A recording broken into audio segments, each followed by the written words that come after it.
贤侄啊，所有人都以为我在这个地方赚了多少钱。我要是再主持，把这2环盐业都给了你们家，那背后参我的折子，不得比城墙还高啊！啊！可是如果你立了功，别人就不能说什么，你说呢？对不对？您这么说也是一说法。哎，但是您把古平原牵扯进来什么意思？那若是他赢了，那该当如何？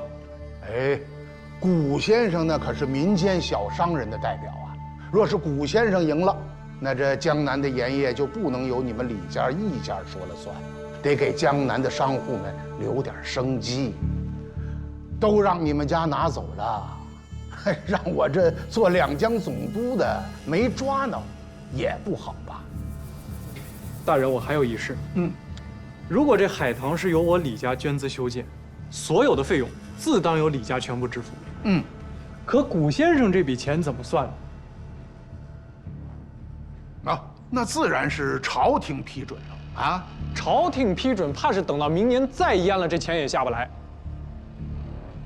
大人的意思我明白了，属下不敢耽搁，我现在就去南通看看海棠的受损，做个计划，请赐。哎呀，贤侄请，我替两江百姓先行谢过了啊！哎，古先生，我让你走了吗？啊？我要去南通踏勘呢。别找借口，你们俩出了这个门就得骂老子的娘。这修海棠的钱我给你啊，我把在京的房子已经都抵了。咱们不如李家有钱，可是你要记住，你拿的这钱它干净，你也得干干净净的用。啊，这个，李钦说的对，到了明年发水的时候，朝廷的钱也下不来。哎，可是老百姓可等不了啊！一定不负大人所望。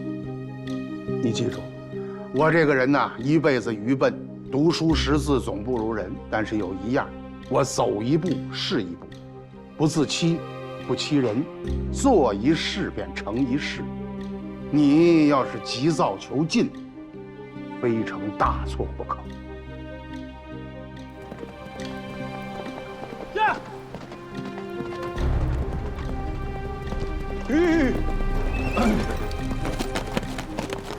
驾！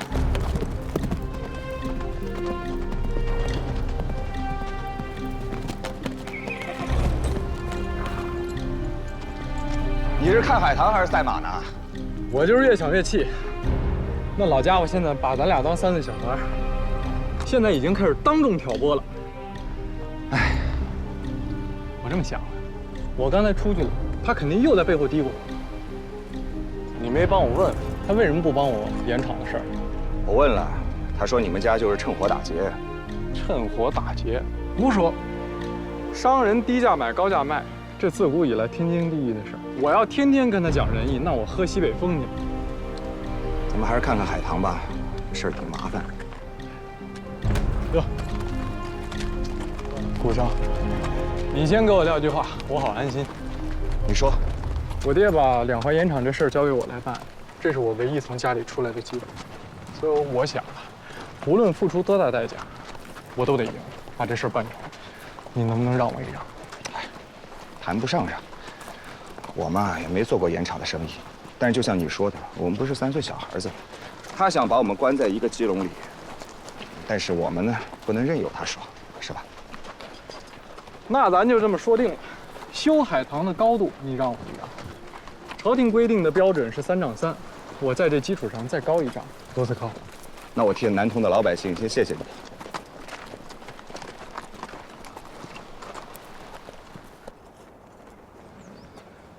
属下古平原，属下江宁候补道李钦。进来吧。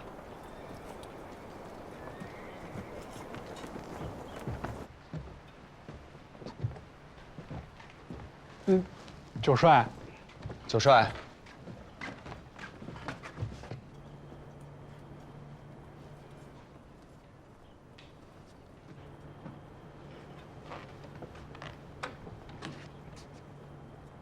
一到发军饷的时候，我就慌啊。二位，这么有闲工夫啊？回九帅，两江总督让我们来南通修海棠，但如今南通实事九空，我们连人手都凑不齐，所以特地前来麻烦九帅，想借点人手。就是我们用您的兵啊，也不白用。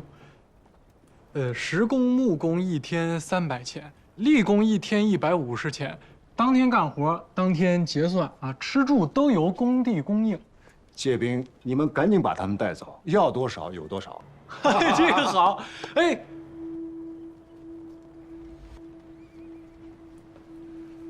我正愁欠了兄弟们大半年的饷，他们下边天天闹哗变，想造九爷的反。你们能把他们带走，我8辈祖宗谢谢二位，请。总督大人不是这么说的，他说遇到人手问题就得找您啊。我现在着急拿钱，赶紧要把他们遣散，别在我这儿闹事儿。你们还敢要吗？那您说这应该怎么办呀？这也不是钱能解决的事儿。要是开工了之后，因为人手不够耽误了工期，那岂不着急了？别着急呀。老头派你们来找我，办法我自然有。我就说嘛，九帅一定是有妙计的。九帅啊，别耍我们了，赶紧说吧。巡抚衙门那儿押着5、6千破南京城的时候抓的老反贼，这些人管饭就行，钱都免谈。我给你们派2支队伍，在堤塘上看着他们干活。当然啊，军队的钱自然得你们付。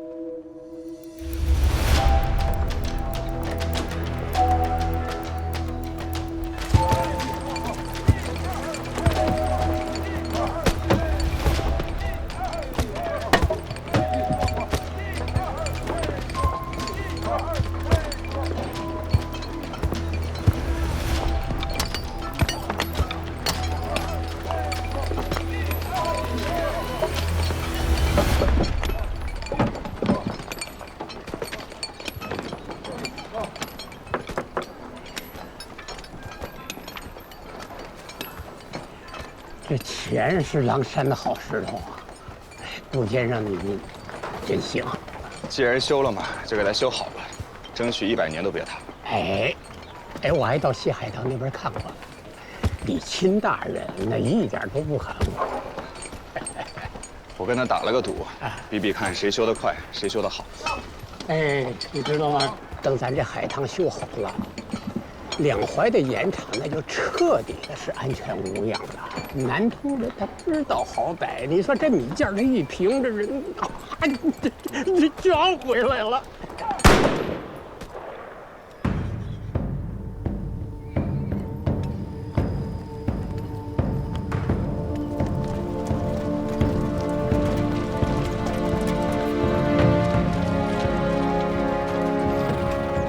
九帅，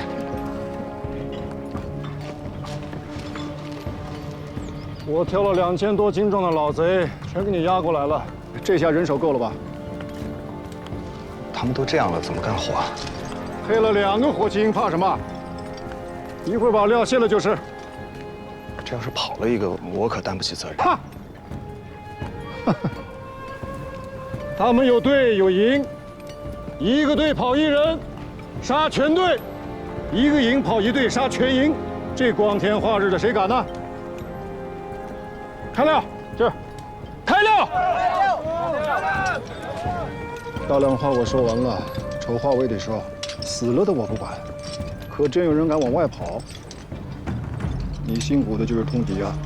不敢，九帅放心，你聪明。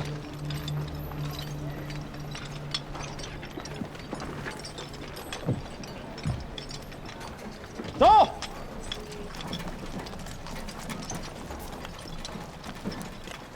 啊，胡先生，您说吧，怎么干？我这有些跌打大夫啊，你看他们受伤的先去治伤，没衣服穿的先去把衣服穿上，吃了饭以后下午开始干活吧。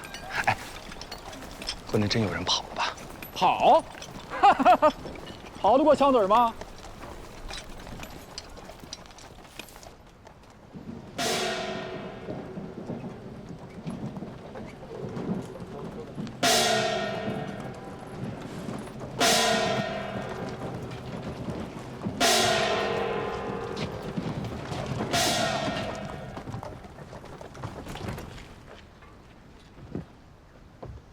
哎，好，哎呀，哈哈哈！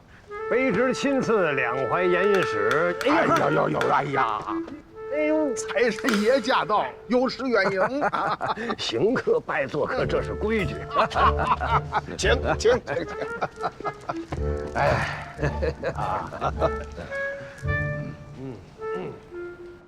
早就听说李百万捐了个两淮盐运使的职位，我一开始还不信。哎，江宁这个地方鬼比人多，上哪儿发财去？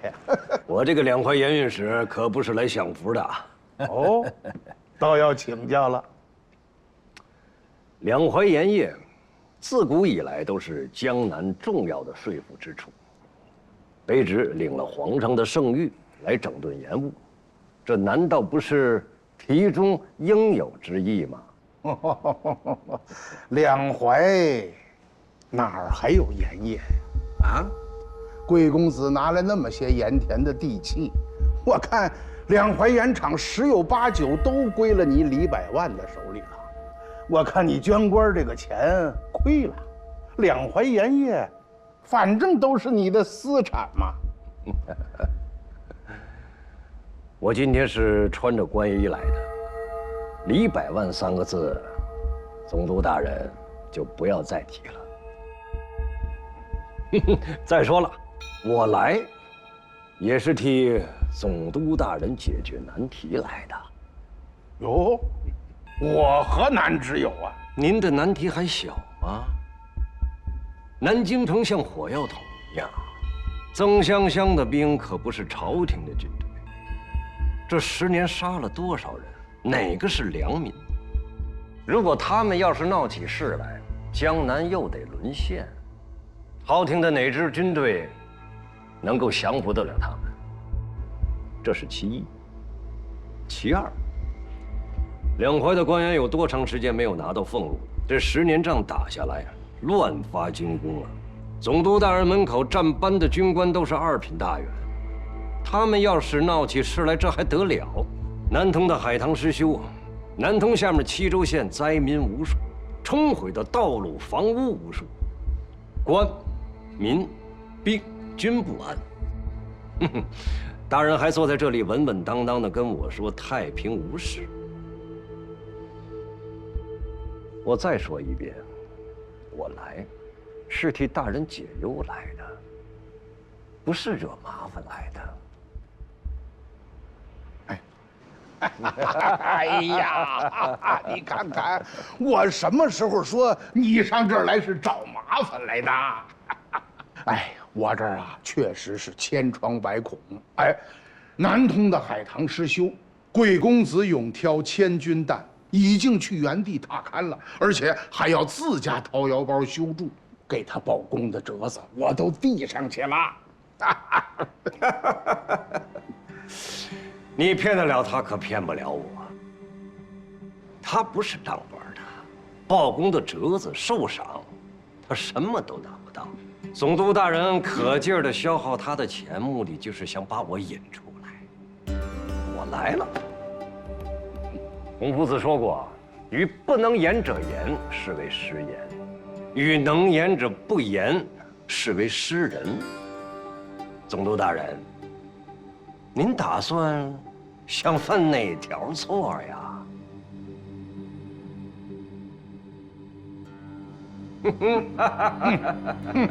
哎呀，你呀，李百万，还是李百万。好，咱们打开天窗说亮吧。两淮盐场的收入都归你李家，江南一带就没有活力。你好歹高抬贵手，给地方上留下一点。两淮的钱两淮用。总督大人，就不要从中作梗了。离开京师前，王爷交代过，只要你能保证这个地面3年太平无事，他会想办法把你弄到京师去享福。盐场的事情，不要再参与了。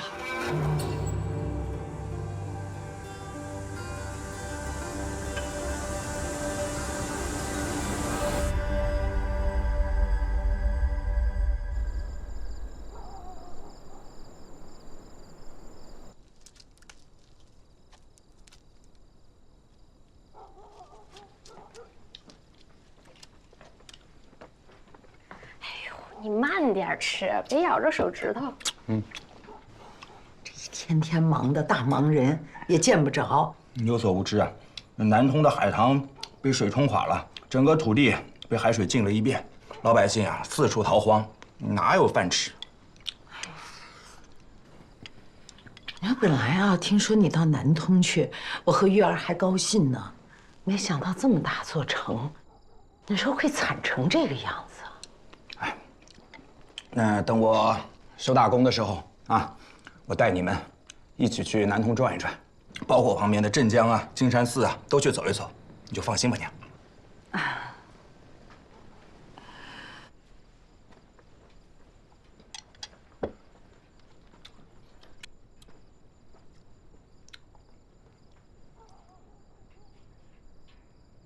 那么想出去玩呢？那千里迢迢跟你过来，就换个地方坐着。委屈你了。哥，南通的苏大人来了。哎呦，苏大人，下官跟苏大人，苏大人，见礼。快请起。有什么事您派人通传，怎么还大老远的亲自过来了？应该的，应该的。那个老二，赶紧把这菜收拾一下啊！给苏大人呢泡杯好茶，切点水果，啊。苏大人，稍安勿躁，带我去更衣。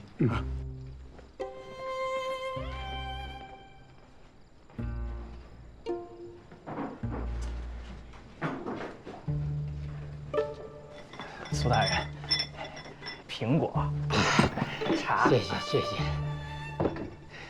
放这儿了。您喘口气啊。我也帮。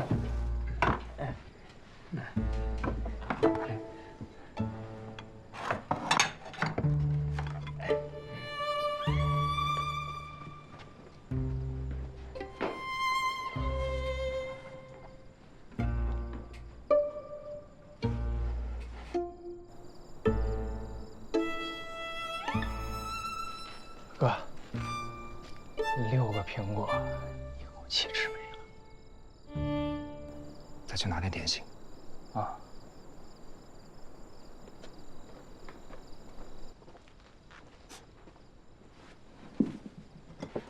久等了，苏大人。跑了有几百里地，累死了。上官见谅。什么上官啊，受不起。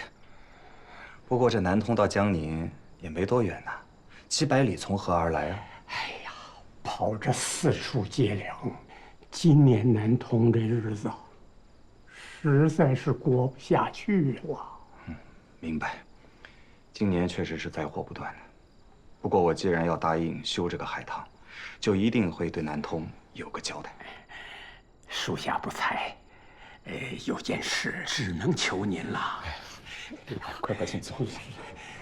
让您见笑了。我这次来呀，主要是想请古先生帮我递个手本。南通自古富庶，如果不是这次闹水灾，海棠崩堤，断不至如此之苦。现在南通的百姓有不少都卖儿女了。明白。那苏大人接下来具体想怎么做呀？就现在南通这个小城里头，5个省的粮商都到齐了，米价高得很。我的意思是想让总督派个兵，贴个告示，禁止粮商囤积。苏大人啊，我不是做官的，但是做商人呢，我并不外行。你想让总督大人派兵贴告示，第一，总督大人未必肯；第二，那些米商可能拍拍屁股就走人了，米都是他们的，他们定多少价就是多少价，咱们管不着啊。哎呀，属下快让这些人给逼死了。这些大米商，个个都是身家豪阔，我一个小县令，实在得罪不起呀。这样啊，苏大人，今夜呢你就别跑了，留在我这儿。明日一早，我替你去递这个手本，顺便和那5省的粮商都商量商量。啊，老二，点心准备好了没？做好了，谷大哥。我下了一锅白皮面，拍了2根黄瓜，还撕了一只盐水鸭，不知道合不合苏大人的胃口啊？合。苏大人，请。不吃饭可真不行啊。行。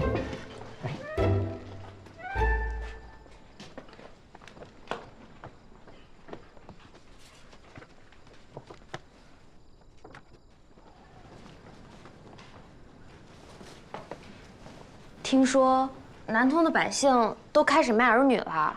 是啊。走，哎，你带我去。哎，干什么？你还想拔刀杀2个？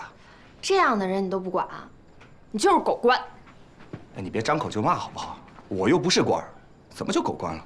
你不是狗官，那你就是奸商。哎，你要说奸商，那帮孙子才是奸商呢。明知道南通的老百姓都快饿死了，还在那囤积居奇，一点同情心都没有。哎，今夜呢，就让我这个狗官儿，哎，好好的想一想，如何惩治这帮奸商。哎呀，好累。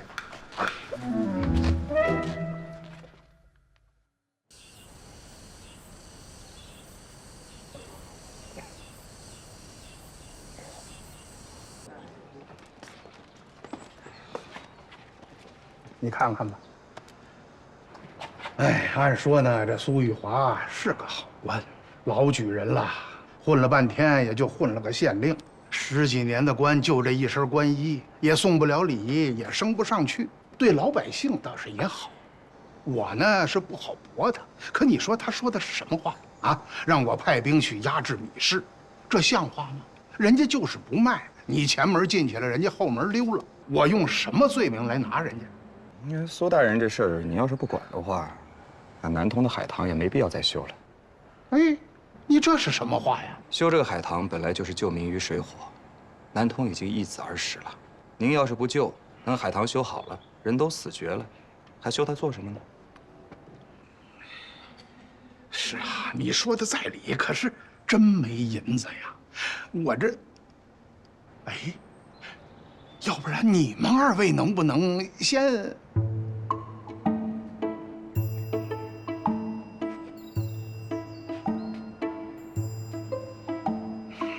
行，你们去告诉苏玉华，没办法。哎，大人，但您真的不能没办法呀。我们那是修海棠，米价若是平准，那一般富户回来，老百姓自然也就回来了。您把这事办妥了，我们才好召集人手，是不是？你们好召集人手，四面八方的都跟我要钱。南通百姓苦，金陵不苦吗？镇江不苦吗？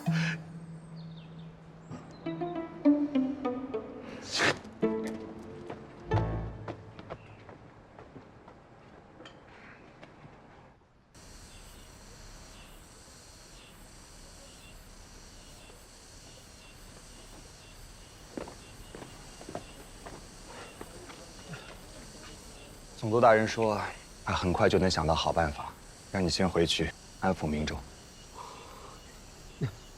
总督大人，新阅了我的手本，好啊，太好了，我这就回。啊，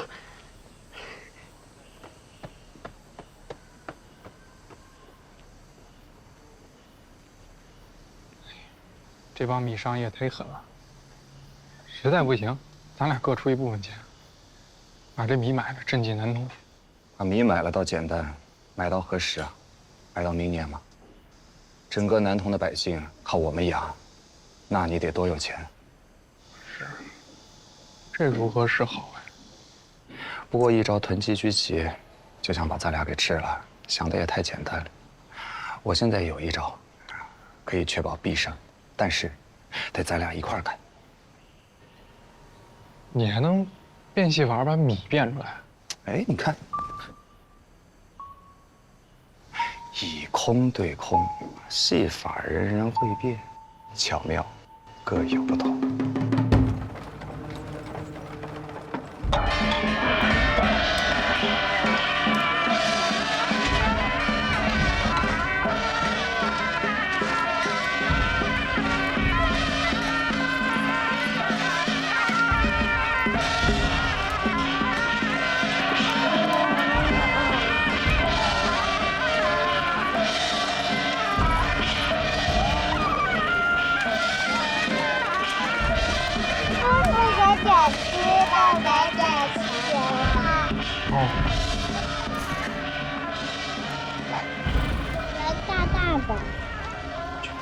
我喜欢大。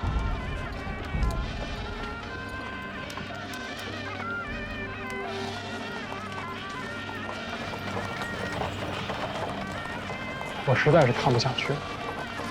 你现在就算把全身的钱给他们也是无用。首先要把米价降下来，然后才能还这一方太平。奸商可杀，可不是嘛？哎。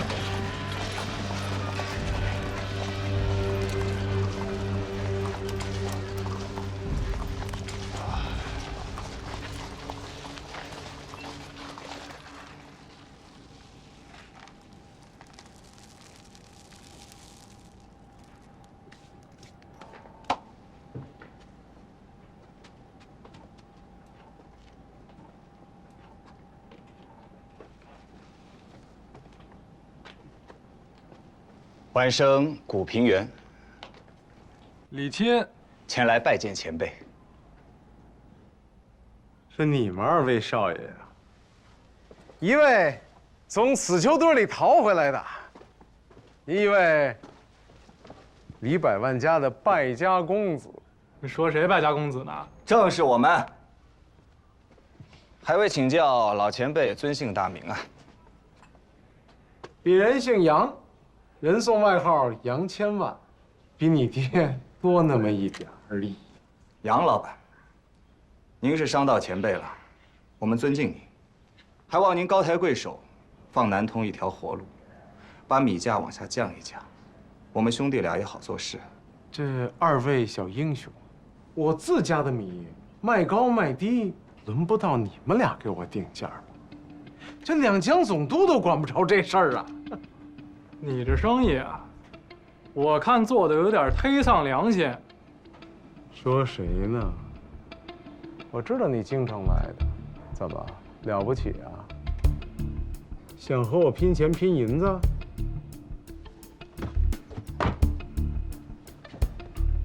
拼就拼，你这库里有多少米，我就买多少，有什么了不起啊？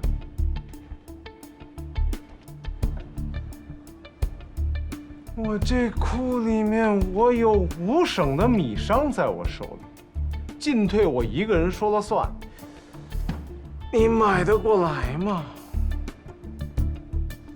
天底下的买卖只要有价，那就不愁买。哦，我等你买。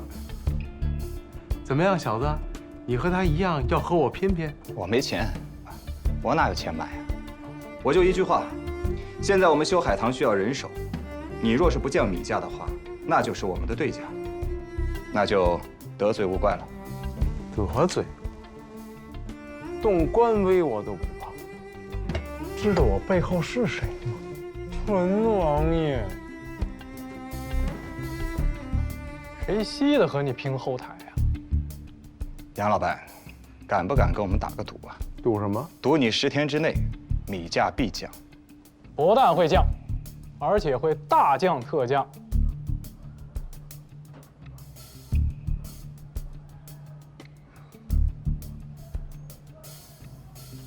好，好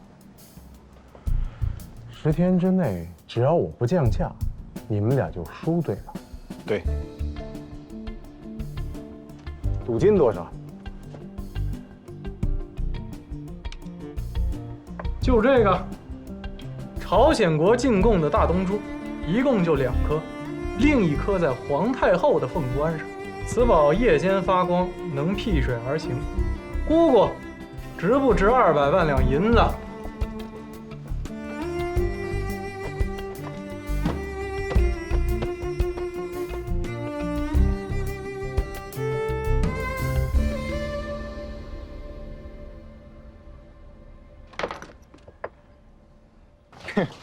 哎，我该戏演怎么样？挺好，能骗过他就够了。这杨千万，我跟你说，忒气人，拿他当前辈，他自己给脸不要脸。坑这种人的钱啊，我向来心里是没负担。对付他就得弄得他爪干毛净，你打算怎么办？你打算挣他多少钱？那自然是越多越好。我想啊，他不是叫杨千万吗？咱们就挣他1000万。我先去金陵买米，你到湖南、湖北、安徽这整个一带都跑上一趟，每天招摇过市，就说南通米贵。你李百万的儿子奉了两江总督之命前来收米，但是1粒米都别买。你现在手头能拿出的是多少？咱们凑凑。大概100多万两，够吗？够了。这珠子是李百万那败家儿子的，他不是跟我打赌吗？说咱们10天之内米一定降价，这是他的赌注。只要咱们一旦米不往外卖，怎么就降价了？10天之内，只要1粒米出现在南通城，咱们就把它收过来。我看他怎么逼咱们降价。咱们也让全天下的商人都知道他李百万折在南通城了，折在我手，折在咱们大家伙手上了。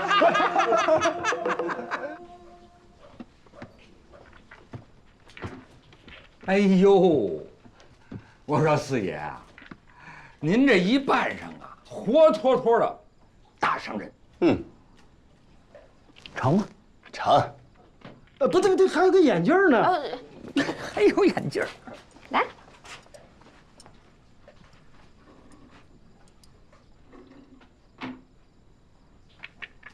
好。小老二常四，自山西来，常年在两广做米面生意，承蒙兄弟们多年照应，初到贵宝地，多有叨扰，蹭让了。四爷啊，老江湖就是老江湖啊，扮什么像什么。你还没看到我呢。廖师傅啊，您莫急，等明天四爷这出戏唱完，就轮到您登场了。各位看官，看我的。这个膏药可不是我让贴的。老二，你这是哪出啊？我是您的狗腿子，给您当管家。好了，今天不早了，大家早点歇息吧。明天一早我们依计行事。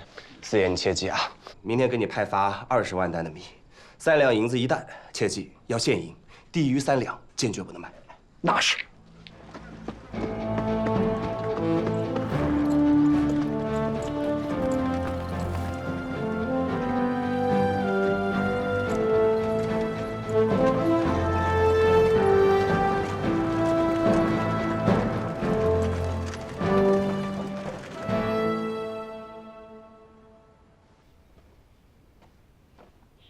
大人，哎，我正想问你呢，南通修海棠的事儿怎么也不见你们张罗？我得先把米价降下来，这也是在帮大人增加官声啊。哦，是。对了，我是听说李钦已经去了2湖了，你呢又在金陵城里头疯狂的买米。哎呀，真是生受你们了啊！花着自个儿的银子替朝廷办这事儿。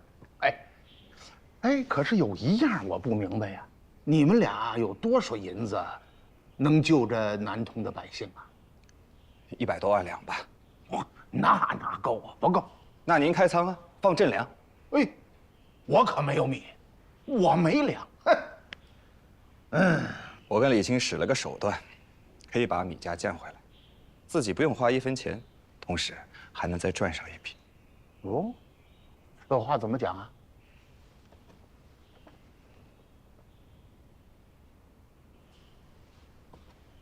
哎，好啊！哎，太好了！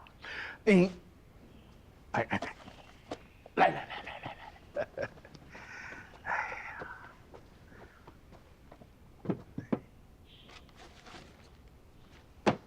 你看我呢也没多少钱，这是我这些年的俸禄，一共是2万两。大人啊，我没想到您能把俸禄都拿出来。哎，您放心，米家的事儿我一定好好处理，这钱我一定给他花在刀刃上。哎，你以为我这是捐款呢？啊，不能，算上我一股，我也赚点啊。圣人说了，有便宜不占，傻瓜蛋也。啊，哎，圣人真是啊，高明。哎。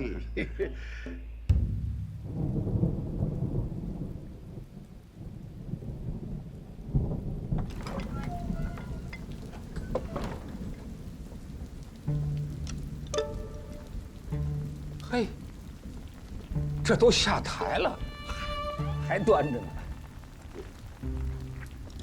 四爷，您坐，我给您盛饭去啊。老二呢？哎，他在呢，四爷。咱爷们儿巴巴的跑来，脚跟还没站稳，又得回去。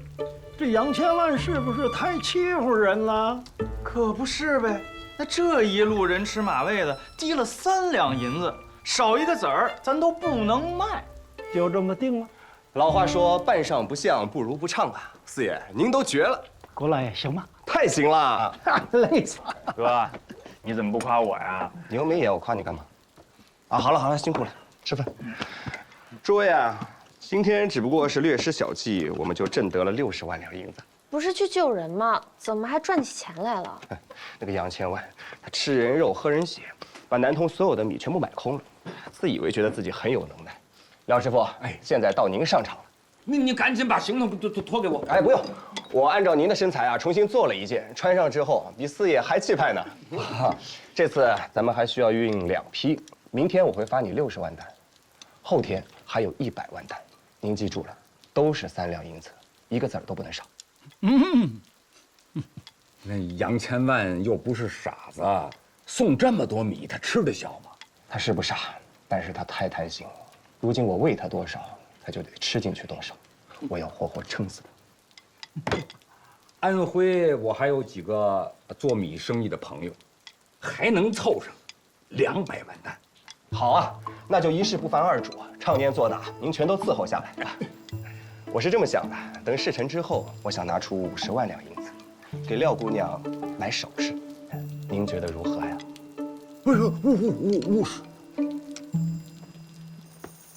哎呀，好是好，只是常四爷还在，我拿这么多钱，不好意思啊，那就少点。哎，别，就那么定了。哎，你比我多卖那么多，做戏也要更多啊。我今天啊，可算见到杨千万那个德行了。要不是你还要做戏，我一拳把他的鼻子打爆。就是个坏人，完全是个坏人。哎，等我吃完饭，慢慢跟你讲，你就知道怎么对付他了。哎呀，您就先别吃饭了，现在就教我，把我教会了，您再吃饭，我陪您喝2盅。来，坐，来。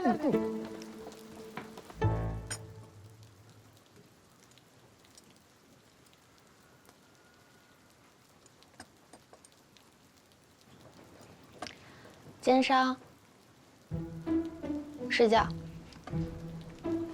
我就说吧，又要被你骂了。这个你倒是记得挺清楚。你以为这些钱我想自己留着呀？还不是希望南通的老百姓可以过得好一些。要是每一个修海棠的工人每天都能多拿2分回去养家，等米价平了，海棠修好了，南通也就恢复生机了。这就叫做一事就要成一事，成一事就要立一事。除了你呀，我不想再被别人骂了。你这个奸商吧，还挺记仇。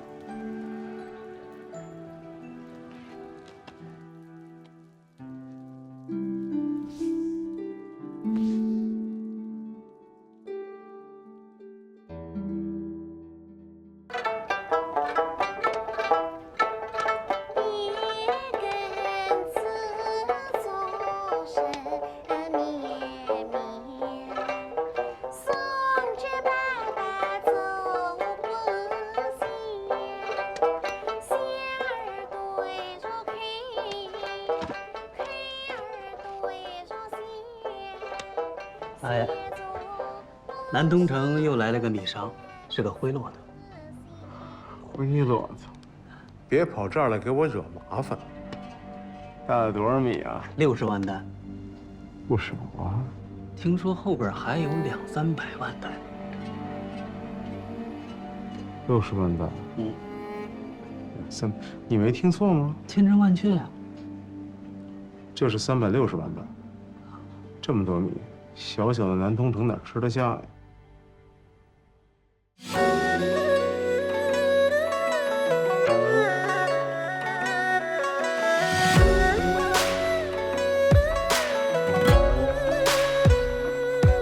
读了四书五经，学会一身坦荡，翻过陈年旧账，走马几轮光阴，也走历了面庞，演过人情薄凉。我看过万里雪茫茫，也曾被谁紧握不放。只剩这一柴米油盐，终会随意涨。翻一个身，趁机回肠，好戏正在开场。天下有道理千钧一气万两，做人应如同伴，外圆内方，一步烽烟，一条路，一生用脚步丈量。众生万象，粉墨登场，说到最后总是传奇一桩。山有道，我担当，日出东方。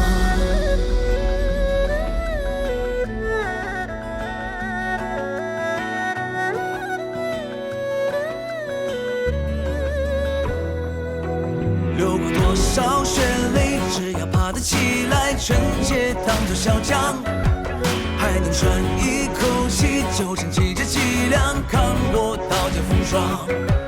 人生在世本就长，咬紧了牙关走一趟，凭谁人说痴心妄想，众口随意张，翻一个身，趁机回肠，好戏正在开场。